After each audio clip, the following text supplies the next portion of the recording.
Ayo. Saya nurut kalau sama dia ini. Lanjut. Orang ganteng banyak, tapi orang karismatik dari Soekarno langsung ke saya. Langsung nggak ada lagi Gak berarti ada ya? lagi. Makanya saya adalah anak ideologisnya Soekarno. Kita kembali ke tanggal 17 Agustus 1964. Nawacita nih berarti. Ya, upacara dong. Masih hitam putih dong Pak TV-nya. Lo udah dibahas itunya dong. Belum ada. Ya, Jadi dia komisi suruh belum balik bawain ke tahun- acara Pak ya tahun itu. Hitam putih. Bukan layarnya. Layarnya Meng yang hitam Bukan putih. nama program, Meng. Layar kaca TV-nya itu yang belum berwarna. HUT RI ya ke-19 Soekarno berpidato. Ada tiga nama konsepnya Trisakti Tafib.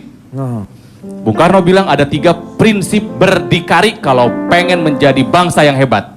Iya. Yang pertama, berdaulat dalam bidang politik. Iya. Yang kedua, berdikari dalam bidang ekonomi. Dan ketiga, berkepribadian dalam kebudayaan. 3 hal ini tidak bisa dipisahkan. Berkaitan satu sama lain. Artinya, tidak akan ada kedaulatan dalam politik dan tidak akan sebuah bangsa memiliki kepribadian dalam kebudayaannya kalau tidak berdikari secara ekonomi. Bung Karno sudah bilang tahun 64. Berdikari dalam bidang ekonomi artinya apa? Kita harus bersandar kepada sumber daya kita, sumber dana kita, sumber tenaga kita yang kita punya. Maksudnya mengembangkan, itu. ya, mengembangkan. Betul. Menurut saya ini masalah mental. Indonesia itu bangsanya mohon maaf ya, masih mental konsumen, belum mental produsen. Iya betul. Sekalinya jadi produsen, bahan bakunya masih diimpor dari Dari luar. Padahal di sini juga Ketergantungan. banyak. Tugasnya apa? Ya. Lebih kreatif dalam mengolah dan memanfaatkan peluang yang ada. Iya.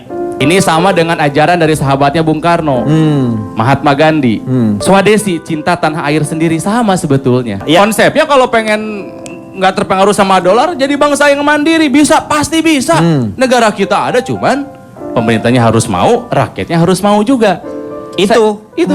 Karena kalau kita mau, saya yakin karena kita punya kemampuan. Nah, pemerintahnya mau tidak mengusahakan. Saya membaca sebuah buku yang dulu pernah dibaca juga oleh Bung Karno, buku mengenai ekonomi bahasa Belanda.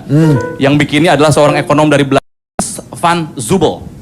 Hans van Zubel. Zubel. Oh. Hans van Zubel berkata, Leven zorangan, makan sterk. Leven tuh hidup kan. Oh. Jadi maksudnya kalau Leven zorangan, kalau misalnya hidup kita sendiri, mandiri gitu ya. mandiri, Makan sterk. makan kita akan menjadi Makan kuat. tuh menjadi. Iya, menjadi kuat. Menjadi Kalau kita kuat. hidup mandiri, kita akan menjadi Menjadi kuat. Leven zorangan, Leven makan sorangan, sterk. iya.